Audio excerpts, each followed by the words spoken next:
Hello everyone, welcome to UGC NET Adda 24/7. This is Preeti Chaudhary and I will be your guide on this journey towards cracking the UGC NET Geography in December 2025. Now ऐसा क्या है जो आपको अभी से start कर देना चाहिए? 5 to 6 months आपका एक अप्रोप्रिएट टाइम है इस एग्जाम के लिए प्रिपेयर करने के लिए। नाउ शुरू से ही एक सीरियस प्रिपरेशन बहुत ज़रूरी है एंड सीरियस से मेरा मतलब है कि अगर आप बिगिनर हो तो सिलेबस को अच्छे से एनालाइज करना, प्रीवियस ईयर क्वेश्चंस को अच्छे से एनालाइज करना, सिलेबस को थरोली आपको चेक करना पड़ेगा। लाइक फॉर आज जब आपने मास्टर्स किया है उसको चेक करिए कि क्या क्या टॉपिक्स ऐसे हैं कि जो आपने ऑलरेडी किए हुए हैं एंड कुछ टॉपिक्स जो कि आपके बहुत वीक एरियाज़ हैं, तो अपने उन वीक एरियाज़ को आइडेंटिफाई कर लेना है पहले ही। देन बहुत सारे ऐसे स्टूडेंट्स होंगे जो ऑलरेडी अटेम्प्ट दे चुके होंगे इस एग्ज़ाम में, तो क्या क्या गलतियां करी हैं आपने उनको आइडेंटिफाई करना होगा, अपनी मिस्टेक्स को, अपनी स्ट्रेंथ्स को एंड अकॉर्डिंगली एक strategy banana is very very important at this stage. जब मैं शुरुआत की बात करती हूँ तो अगर हम डायरेक्शन, दिशा भटक जाएं शुरू से ही तो हम अपनी डेस्टिनी तक कभी नहीं पहुँच सकते हैं। तो स्टार्ट करते हैं। ये सेशन मेनली है आपको इन 6 महीने की एक पूरी गाइड प्रोवाइड करने के लिए कि क्या 6 मंथ का स्टडी प्लान आपके पास होना चाहिए। सबसे पहले आपको सिलेबस देखना है, देन आपको प्रीवियस ईयर क्वेश्चन जरूर देखने हैं, इसका एग्जाम पैटर्न आई थिंक आप सभी को पता है, आप ठीक है। देन उसके बाद आपको टाइम मैनेजमेंट, ये सारी चीज़ों पर वर्क करना होगा। तो विल डू आपका एक month by month study plan मैं आपको प्रोवाइड करूंगी जो बहुत बार स्टूडेंट्स नहीं कर पाते हैं खुद से। When we talk about month 1 students, तो हम क्या कर सकते हैं आपका फर्स्ट मंथ में, लाइक अभी ऑलरेडी स्टार्ट हो चुका है तो आप अगस्त तक अपना पेपर 1 भी स्टार्ट करेंगे एंड साइमल्टेनियसली पेपर 2 भी स्टार्ट करेंगे। बिकॉज बहुत बार पेपर 2 पर इतना ज़्यादा फोकस रहता है स्टूडेंट्स का एंड पेपर 1 ही आप अच्छा स्कोर नहीं ला पाते हो, देन डेफिनेटली आप JRF नहीं कर पाते हो एंड असिस्टेंट प्रोफेसर बनने का जो ये ख्वाब है वो आपका ख्वाब ही रह जाता है। तो पेपर 1 एंड पेपर 2 साइमल्टेनियसली लेकर चलना है। एटलीस्ट पेपर 1 को आपको कोशिश करना है कि डेली 1 आवर तो आप दें। Now coming to paper 2, geography की हम बात करेंगे मेनली। तो ज्योग्राफी में आप यहाँ पर कवर करोगे 3 unit, unit 1, unit 2 and unit 3। Unit 1 है जियोमॉर्फोलॉजी। साथ ही में अभी शुरू से कुछ भी ज़्यादा इंपॉर्टेंट टॉपिक्स का नहीं सोचना है, यूल हैव टू कवर आपका जो भी सिलेबस है। लेकिन जियोमॉर्फोलॉजी की जब हम बात करते हैं तो यहाँ पर आप पढ़ोगे डिफरेंट थ्योरीज, लाइक आप continental drift theory, plate tectonics के बारे में पढ़ोगे, हम अर्थक्वेक्स के बारे में यहाँ पर कवर करने वाले हैं, हम डिफरेंट लैंडफॉर्म्स के बारे में यहाँ कवर करेंगे।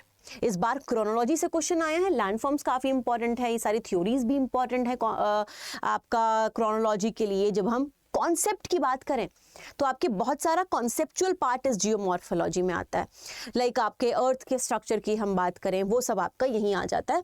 तो जियोमॉर्फोलॉजी में आपका ये वाला पार्ट इंपॉर्टेंट है जो भी हमने डिस्कस किया। सबसे ज़्यादा इंपॉर्टेंट अगर आपको जानना है तो डेविस एंड पेंक यहाँ पर सबसे इंपॉर्टेंट आपका मॉडल है, साइकिल है। Then climatology unit number 2। Climatology आपका जहाँ पर हम पढ़ते हैं एटमॉस्फेयर की कॉम्पोजिशन, एटमॉस्फेयर के स्ट्रक्चर के बारे में आप कवर करते हो। यहाँ पर एक ऐसा टॉपिक जिससे हर साल क्वेश्चन आता है, कॉइपन। तो कॉइपन क्लासिफिकेशन इज समथिंग हर साल क्वेश्चन आ रहा है। If you miss on this then आपका एग्जाम पर जो भी आपका रिजल्ट रहने वाला है, आउटकम रहने वाला है, उस पर इम्पैक्ट पड़ सकता है। देन नेक्स्ट इज ओशनोग्राफी, मतलब basically description of the ocean. यहाँ पर आप रिलीफ ऑफ ओशन के बारे में पढ़ने वाले हो। देन रिलीफ ऑफ ओशन के बाद हम यहीं पर कवर करते हैं एक बहुत important topic which is cold currents. क्या पता होना चाहिए कोल्ड करंट्स में? वार्म करंट्स, कोल्ड करंट्स कौन से हैं, कहाँ पर हैं, Atlantic ocean, Pacific ocean, eastern, western, ये सब हमें पता होना चाहिए। नेक्स्ट, ये 3 इंपॉर्टेंट यूनिट्स हैं, तीनों ही, जियोमॉर्फोलॉजी भी, क्लाइमेटोलॉजी भी एंड ओशनोग्राफी। नाउ क्या क्या इंपॉर्टेंट पार्ट्स पर हम वर्क करते हैं, तो ये तीनों यूनिट आपकी कॉन्सेप्चुअल हैं काफ़ी ज़्यादा।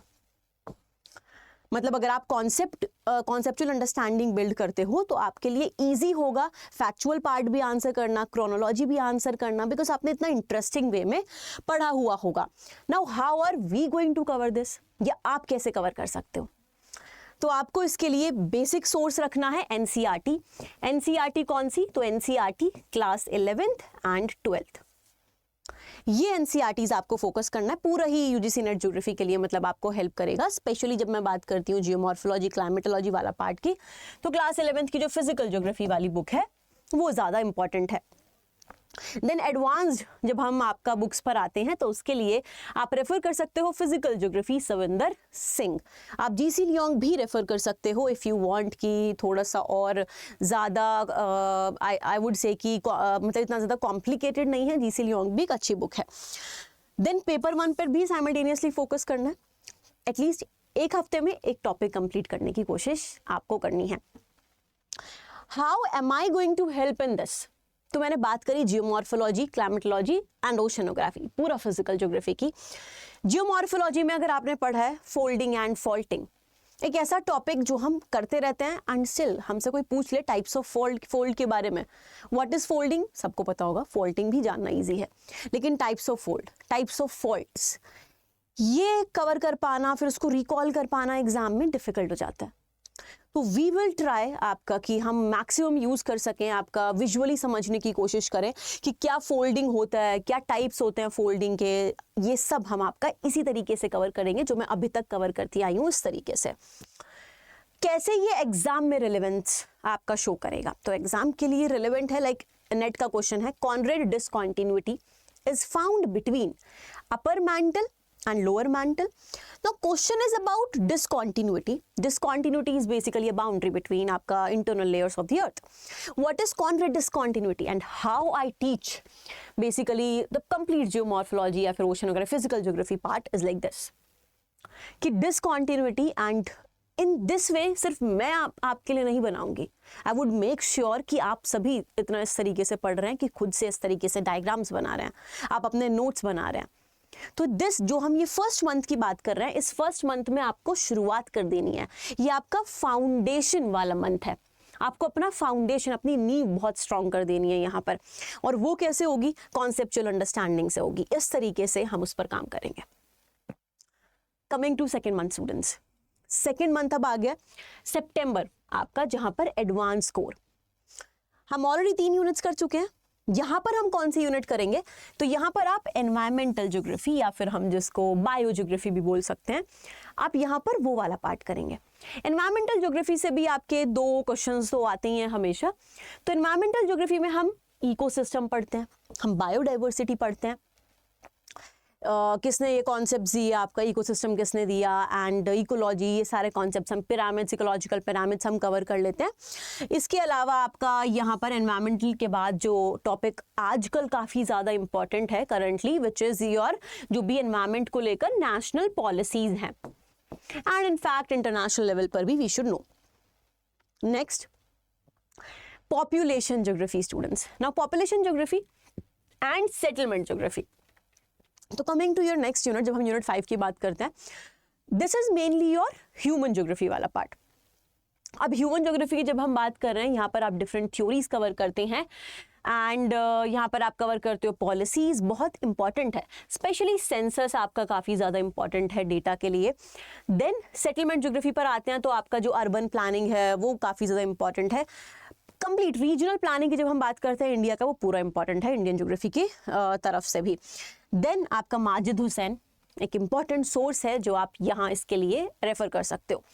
यहाँ पर आपका पॉपुलेशन ज्योग्राफी के रिगार्डिंग थ्योरीज भी काफ़ी इंपॉर्टेंट है, माल्थूशन थ्योरी हो गया, सैडलर थ्योरी हो गया, तो ये सारा थ्योरीज हमें ज़रूर कवर करना है। वी नीड टू आइडेंटिफाई कि कौन सा यूनिट्स इंपॉर्टेंट है और यूनिट्स में भी कौन सा टॉपिक इंपॉर्टेंट है, ये बहुत इंपॉर्टेंट है। तो ये आपको पहले से करना है एंड देन ये मंथ वाइज आपको स्टडी प्लान फॉलो करना है।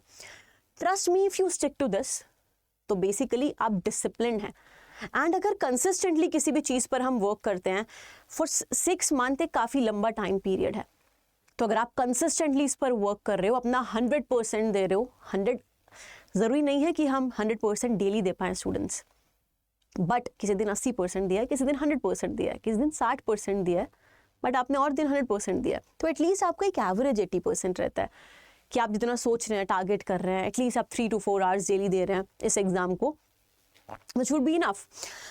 Now next is Majid Hussain human geography and Indian geography जो है वो आप रेफर कर सकते हो। Indian geography is also there for your unit 10 के लिए, जो आप रेफर कर सकते हैं ज्योग्राफी ऑफ इंडिया वाला पार्ट। पेपर 1 में आप teaching aptitude, ICT research aptitude पर इस मंथ में, सेकेंड मंथ सितंबर में फोकस कर सकते हैं। Coming to next month, month 3, जब हम आपके अक्टूबर में आ गए हैं, यहाँ पर अब हम नेक्स्ट यूनिट पर आएंगे। हम 5 यूनिट ऑलरेडी कवर कर चुके हैं 2 मंथ्स में पेपर 2 का।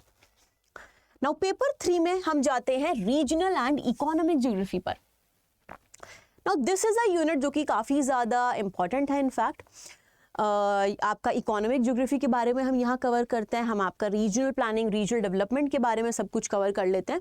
जब हम आपका इकोनॉमिक ज्योग्राफी की बात करें तो इस वाले पार्ट में ही डिफरेंट यूनिट्स आ जाता है। लाइक फॉर एग्जाम्पल आपका एग्रीकल्चर हम यहाँ कवर करेंगे, एंड हम यहाँ पर एग्रीकल्चर को लेकर भी आपके बहुत सारे जो डिफरेंट टॉपिक्स हैं। देन मिनरल्स, अब मिनरल्स कैसे कवर किया जाए इज अनदर थिंग। तो मिनरल्स या फिर इंडस्ट्रीज हो गई, इंडस्ट्रियल ज्योग्राफी भी आपका यहीं पर आ जाता है। इंडस्ट्रीज की लोकेशन कैसे पढ़ना है, किस टॉपिक को कैसे रिकॉल कर पाओगे, किस टॉपिक को, हर एक टॉपिक का अपना एक तरीका है कि आप उसको बेस्ट तरीके से कैसे पढ़ सकते हो। ज्योग्राफी में मैंने बताया एनसीईआरटी से शुरू करो एंड कौन सी बुक्स आपको एडवांस लेवल पर हेल्प करेंगी। एक और चीज है मैपिंग। तो मैप इज नेक्स्ट थिंग जो आपको ज्योग्राफी में हमेशा हेल्प करेगा एंड सभी को परचेज करना है। मैप के लिए मैं बता देती हूँ आपको, तो Oxford atlas is there, Oxford atlas आप ले सकते हैं, या फिर आप ओरिएंट ब्लैक स्वान ले सकते हैं, दोनों ही अच्छी एटलस हैं, वो आप ले सकते हैं। तो ये कुछ टॉपिक्स हैं जो आपको मैप से ही करने पड़ेंगे। नहीं करोगे, रटते रहोगे आप मिनरल्स के बारे में, इंडस्ट्रीज की लोकेशन के बारे में, पॉसिबल ही नहीं है। तो how are we going to cover this, हम बेसिकली कवर करेंगे हर एक आपका मिनरल्स का, इंडस्ट्रीज का लोकेशन थ्रू मैप्स, एंड इस तरीके से कि आपका वहीं पर एक पूरा जो मेमोरी है वो क्रिएट हो जाए। आपको रोट लर्निंग करने की ज़रूरत किसी भी स्टेप पर ना पड़े, कि आप क्रोनोलॉजी भी कर रहे हैं तो भी हम इस तरीके से थोड़ा इंटरेस्टिंग तरीके से कर रहे हैं, एंड देन स्टिल हम बात कर रहे हैं कोई भी सब्जेक्ट हो तो थोड़ा सा पार्ट रहता है कि हमें कभी कभी रटना पड़ सकता है, विच इज़ ठीक है, आपका जो हमें करना ही होता है एंड पॉसिबल भी हो पाता है। ठीक है, देन जब हम ज्योग्राफी की बात कर रहे हैं तो आपको जब हम क्लाइमेट पढ़ते हैं इंडियन ज्योग्राफी का, फर्स्ट नाउ रीजनल प्लानिंग की हम बात करें, यहाँ पर बहुत सारे आपके मॉडल्स आ जाते हैं जो हम पढ़ेंगे, वो काफ़ी इंपॉर्टेंट है। मॉडल्स एंड थ्योरीज हम आपका वांट टू नो, इतना ज़्यादा इंपॉर्टेंट मॉडल है, इस साल भी इससे क्वेश्चन आया है, तो बहुत ज़्यादा आपका ये इंपॉर्टेंट है। एंड आपका वेबर हो गया, ये काफ़ी ज़्यादा इंपॉर्टेंट है। तो यहाँ पर we are going to cover this unit. इससे पहले हमने कवर 3 यूनिट्स हमने फर्स्ट मंथ में कवर किया, then 4th and 5th unit हमने सेकेंड आपका मंथ में कवर किया। तो ये जो स्टडी प्लान है आपका यूनिट वाइज है, बेसिकली हमने डिवाइड कर दिया यूनिट्स को। आपने कवर किया 1, 2, 3 in first month, then 4 and आपका 5 in second month, and then 6 unit आपका थर्ड मंथ में आप कवर कर रहे हैं। थोड़ी सी वास्ट यूनिट है एंड इनफैक्ट सिलेबस ही वास्ट है, but that is not our problem. उस वास्ट में से हम आइडेंटिफाई कर सकते हैं, हम एक सही स्ट्रैटेजी बना सकते हैं। ये नहीं कि जो टॉपिक से क्वेश्चन आ नहीं रहा है, हमें पता है, आपने वो एनालिसिस नहीं किया और उन्हीं टॉपिक्स पर आप फोकस करते जा रहे हैं, may be because you like those topics. लेकिन एग्जाम के लिए क्या रिलेवेंट है, एग्जाम स्पेसिफिक आपका क्या चीज़ें हैं, उसके अकॉर्डिंग आपकी अप्रोच होना बहुत ज़रूरी है, एग्जाम ओरिएंटेड होना। देन पेपर 1 में आप फोकस कर सकते हैं कम्युनिकेशन पर, एनवायरमेंट पर, हायर एजुकेशन पर। क्या रिसोर्स आप इसके लिए फॉलो करेंगे पेपर 2 में, तो आपका मॉडल्स इन ज्योग्राफी है ना। मॉडल्स एंड थ्योरीज आपका इन ज्योग्राफी काफ़ी जो माजिद हुसैन की बुक है काफ़ी इंपॉर्टेंट है। मॉडल्स इन ज्योग्राफी आपको यहाँ पर हेल्प कर देगा। माजिद हुसैन की बुक है ज्योग्राफिकल थॉट को लेकर। ज्योग्राफिकल थॉट की बात करें तो this now coming to next month which is your month number 4। Now जब हम मंथ 4 की बात करते हैं तो यहाँ आप मेनली करंट ज्योग्राफी का मेरा मतलब है, एक तो आप ज्योग्राफिकल थॉट्स कवर कर लोगे, देन आप यहाँ पर कंटेम्परेरी इश्यूज करोगे, वेरी वेरी इंपॉर्टेंट। क्यों? In fact not just UGC NET, हर एक एग्जाम आज के टाइम पर कनेक्टेड है। कैसे? कोई भी एग्जाम हो, like if we have UPSC या फिर स्टेट पीसीएस हो, यूजीसी नेट हो एंड टीजीटी पीजीटी हो, कोई भी एग्जाम हो कनेक्टेड है। कैसे? बिकॉज जो करंट टॉपिक्स हैं, कंटेम्परेरी इश्यूज है, क्लाइमेट चेंज, सभी पर क्लाइमेट चेंज का आपका हमें देखने को मिल रहा है। वी आर ऑल वल्नरेबल आपका क्लाइमेट, तो टॉलरेंस कैसे, रेजिलियंस कैसे हमें बिल्ड करना है, ये इंपॉर्टेंट हो जाता है। नेचुरल डिजास्टर्स आपके जो हैं वो इंपॉर्टेंट हो जाते हैं। इंडियन ज्योग्राफी का भी जो नेचुरल डिजास्टर्स हैं काफ़ी इंपॉर्टेंट है। ज्योग्राफिकल थॉट आपको यहाँ पर कवर करना है। डुअलिज्म इंपॉर्टेंट टॉपिक है। पैराडाइम शिफ्ट आपका काफ़ी ज़्यादा इंपॉर्टेंट टॉपिक है। ज्योग्राफी ऑफ इंडिया भी हम यहाँ पर कवर करेंगे and geography of India is your unit number 10। ठीक है, तो यहाँ पर आपने ये वाला जो यूनिट्स है अपना कवर कर लिया, that is geographical thought and contemporary issues and geography of India. Geography of India को भी I would just star mark में कर रही हूँ बिकॉज ज्योग्राफी ऑफ इंडिया भी बहुत इंपॉर्टेंट है, बड़ी यूनिट है, लेकिन हम आइडेंटिफाई कर सकते हैं कि हम क्लाइमेट पढ़ रहे हैं। क्लाइमेट कॉन्सेप्चुअल है तो कैसे पढ़ोगे, इस तरीके से हम पढ़ेंगे कि डायग्राम्स बनाइए एंड कॉन्सेप्ट को समझना है। देन आपका इंडियन ज्योग्राफी में ही फैक्चुअल वाला पार्ट भी है, थोड़ा सा लाइक ड्रेनेज हो गया, लेकिन इसको भी हम कवर कर सकते हैं। Now even if you cover, सारे टॉपिक्स हमने कवर कर लिए हैं, बट स्टिल एक पार्ट ऐसा है जिस पर बहुत सारे लोग मिस कर जाते हैं एंड दैट इज वाई वो फेल करते हैं। तो नेक्स्ट थिंग जो आप सभी को करना है according to me is PYQs practice करना।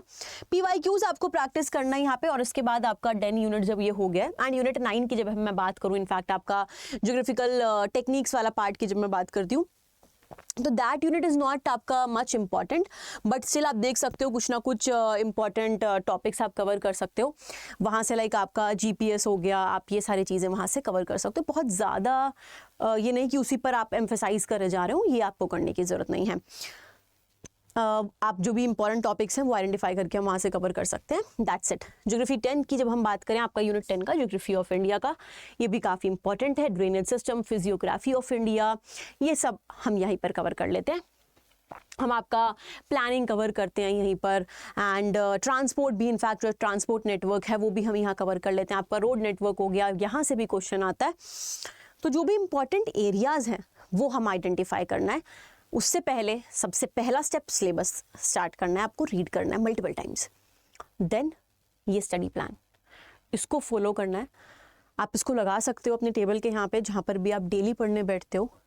आई नो कि प्रिपरेशन करना, प्रिपरेशन मोड में रहना थोड़ा सा डिफिकल्ट कभी कभी हो जाता है, बट देन वही स्टूडेंट्स होते हैं जो किसी भी एग्ज़ाम को, कॉम्पिटिटिव एग्ज़ाम को क्लियर कर पाते हैं।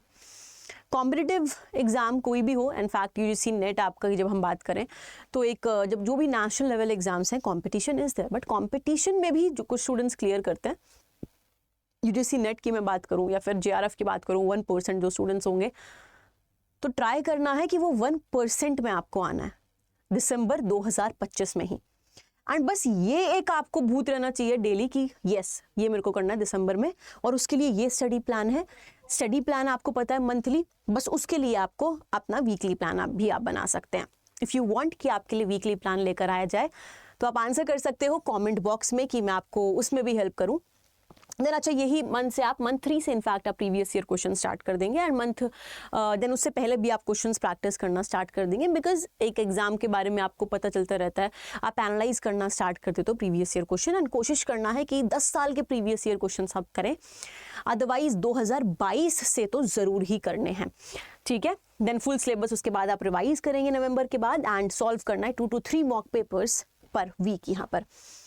Month 5, now this is the time, bus mock, revision and previous year questions. Revision, previous year questions, mock. ये आपकी लाइफ होनी चाहिए इस टाइम पर।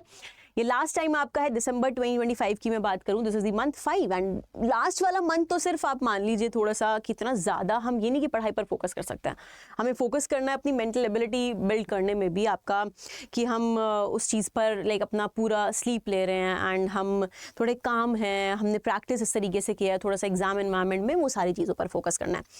यहाँ मंथ 5 दिसंबर में आपको डेली 1 मॉक टेस्ट देना है। ऑल्टरनेट डेज आपका पेपर 1, एक दिन पेपर 1, एक दिन पेपर 2। देन एनालाइज करना है, रिवाइज करना है जो भी आप क्वेश्चंस यहाँ गलत कर रहे हो। एग्जैक्टली क्वेश्चंस बहुत सारे स्टूडेंट्स कर रहे हैं, आई नो आप अभी तक भी करते आ रहे होंगे बहुत सारे students, but what is the point? सही में बताना है कि उन क्वेश्चंस को आपने कभी मुड़कर देखा है पीछे से? बताओ, अगर उनको पीछे मुड़कर ही नहीं देख रहे हो तो फायदा क्या है वो क्वेश्चंस को करने का? आई डोंट नो, बिकॉज कोई भी क्वेश्चंस मॉक प्रैक्टिस जब आप कर रहे हो, किसी भी मॉक का फायदा जब है जब आप जो इनकरेक्ट क्वेश्चंस कर रहे हो उनको, उनके आंसर्स को लिखते हो कहीं, वो वाले स्टेटमेंट्स को, ये मेरी गलतियां हैं, आपको पता चल जाता है कि ये मेरी गलती है या फिर ये चीज़ है जो मैं भूल रहा हूँ स्पेशली, तो वो आप लिखोगे ज़रूर, उसको आप रिवाइज ज़रूर करोगे फिर। तो you will have to revise your incorrect questions का आंसर ऑल्सो, एंड फोकस करना है अपने वीक टॉपिक्स पर यहाँ पर स्पेशली। देन लास्ट आपका जो टाइम आ जाएगा यहाँ पर, and it is quick revision करना है आपको नोट्स का। नोट्स एक तो नोट्स आपका जो कॉम्प्रिहेंसिव नोट्स अभी बना सकते हैं, एंड वन जो आपका लास्ट टाइम पर हेल्प करता है वो आपके शॉर्ट नोट्स हैं, like this. Short notes her exam में ज़रूरी होता है, कोई भी एग्ज़ाम हो, यूपीएससी हो एंड यूजीसी नेट हो आपका, दे आर ऑल की आपका कॉम्पिटिटिव एग्ज़ाम्स हैं एंड इतना ज़्यादा टाइम नहीं होता है कि हम इतने वास्ट सिलेबस को पूरा सारी बुक्स को जो मैंने बताया है, या फिर आप नोट्स भी बना लेते हो, कॉम्प्रीहेंसिव नोट्स आप बना लेते हो, तो इट्स नॉट पॉसिबल कि हम उस सारा अपने रिसोर्स को रिवाइज कर पाएँ, उतने सा टाइम में रिविजन हम कर पाएँ. तो for that we need short notes. Short notes trust me आपकी इस प्रिपरेशन में आपका एक टर्निंग पॉइंट हो सकते हैं, क्योंकि यहाँ पर आपके वो पॉइंट्स लिखे हैं जो आपको पता है इंपॉर्टेंट है, जो आपको पता है आप भूल रहे हो, जो आपको पता है कि आपको एकदम से अगर आप इनको थोड़ा सा शॉर्ट में लिख के रिवाइज कर लो तो पूरा कॉन्सेप्ट आपको याद आ जाएगा. बस वही चीज़ें आप यहाँ लिख रहे हो एंड ये आपको हेल्प करेगा वो एग्ज़ाम के लास्ट डे जब होता है ना, जो लास्ट डेज आपके होते हैं, लास्ट वीक जो आपका होगा, पैनिक मोड से बचने में भी. तो short notes I would recommend, in fact I would request सभी को कि आप प्लीज़ शॉर्ट नोट ज़रूर बनाएं. आपको उसमें इशू आता है तो आप मुझे वो भी बता सकते हैं. आपका जो भी डाउट्स हैं आपने, या फिर जो भी चैलेंजेस आपने फेस कर रहे हैं अभी तक यूजीसी नेट ज्योग्राफी में, आप वो भी मुझे कमेंट सेक्शन में बता सकते हैं. आई होप सभी को ये 6 मंथ स्टडी प्लान समझ में आया है. तो बेसिकली आपका कंक्लूजन है कि आपको स्टडी प्लान बनाना ज़रूरी है एंड आप इसी को फॉलो कर सकते हो month wise and then weekly भी आपको बनाना है. मंथ वाइज में आपको बेसिकली यूनिट वाइज चलना है. Now I hope it is clear to everyone. अगर कोई किसी को कुछ भी डाउट होता है तो आप सभी कमेंट बॉक्स में आंसर कर सकते हैं. And at last I would just say that let's not just prepare, let's prepare smart. Thank you so much everyone. Good luck.